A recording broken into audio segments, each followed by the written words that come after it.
एक क्लब है Muslim United, तो उन्होंने मुझे बोला कि अगर एक मैच खिलाया पहले, बोला कि अगर तू इसमें परफॉर्म करेगा तो तुझे टेंट में रहने मिल जाएगा। वो टेंट में इतनी गर्मी होती है कि आप सो नहीं सकते, बारिश में पूरा पानी टेंट के अंदर आता है और पानी चूता रहता है। वो जो दूसरे थे वो मुझे मारते भी थे, बहुत बार मुझे मारे भी हैं।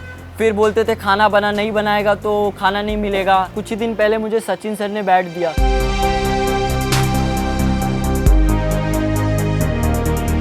मेरा नाम यशस्वी जायसवाल है, मैं 16 साल का हूँ। मैं अंडर 19 इंडिया सेलेक्ट हुआ हूँ।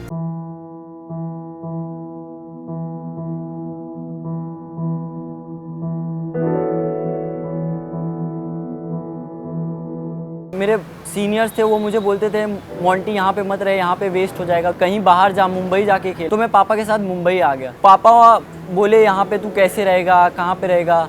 मैं बोला चाचा के यहाँ रह लूँगा। चाचा ने एक दूध की डेयरी पे ऐसा कह के बोला कि मैं थोड़ा काम कर लूँगा और मैं वहाँ रह भी सकता हूँ। वहाँ पे मतलब ऐसा था कि सुबह हम 5 बजे तो उठना एक कंपलसरी रहता था। थोड़ा साफ़ सफाई करके प्रैक्टिस करने चला जाता था।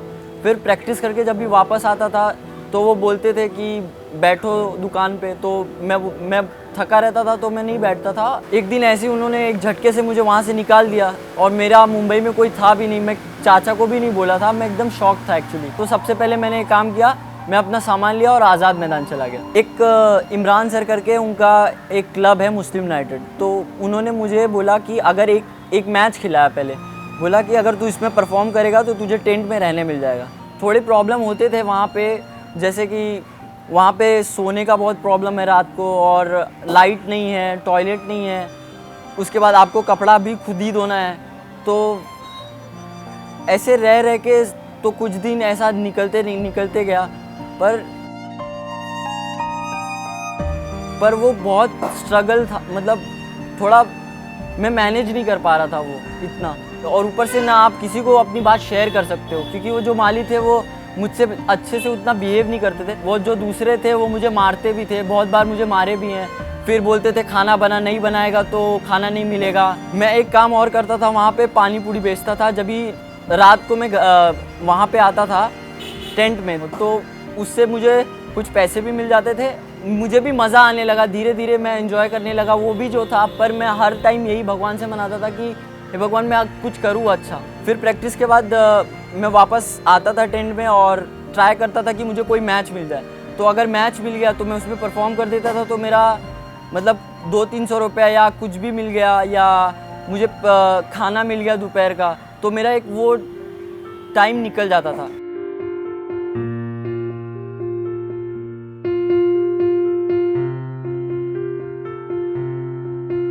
मैं एक्चुअली इतने प्रॉब्लम में था कि मैं करते करते थक चुका था मेरे अंदर, और मतलब मैं और कर नहीं पा रहा था, अकेला पड़ रहा था, बहुत अकेला पड़ रहा था।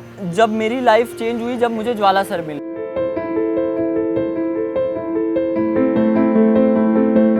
2013 का दिसंबर था और उस टाइम पे हमारा एक टूर्नामेंट होता है, तो हम नॉर्मली प्लेयर्स देखते हैं कि कौन सा प्लेयर अच्छा खेल रहा है। यशस्वी उस टाइम पे एक छोटा सा लड़का बैटिंग कर रहा था नेट्स में, तो मैंने बोला यार ये लड़का छोटा दिख रहा है काफ़ी और बैटिंग अच्छी कर रहा है। वहाँ पे ए डिवीज़न लेवल के कुछ बॉलर्स थे। फिर मैं बोला कहाँ रहते हो, तो बोला सर कहीं भी रह जाता हूँ, फिलहाल तो मैं ये मुस्लिम यूनाइटेड के टेंट में रहता हूँ। मुझे सर ने इसलिए हेल्प किया क्योंकि सर का भी बैकग्राउंड सेम था, वो भी बहुत मेहनत करके आए, उनको भी बहुत सेक्रीफाइसेस करने पड़े, पर उनको कोई सपोर्ट नहीं किया। मैं बहुत मिस करता था कि मुझे कोई कोच करे, कोई मुझे सही और गलत में फ़ैसला बताए। तो मैंने उसको बोला अभी आज के बाद तुम हमारे यहाँ प्रैक्टिस करने के लिए आओ और पहले मैं चेक करूँगा कि तुम प्रैक्टिस में कितना डेडिकेटेड हो।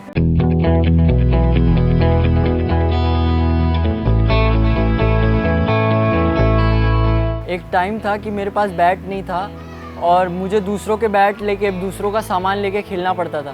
पर मेरे लिए बहुत बड़ा अचीवमेंट है कि मैं वसीम जाफ़र सर ने मुझे बैट दिया, दिलीप वेंगसरकर सर ने बैट दिया, और कुछ ही दिन पहले मुझे सचिन सर ने बैट दिया। और उन्होंने स्पेशली बोला है कि तुम इस बैट से खेलना और कोशिश करना कि कितना तुम 100% दे सकते हो।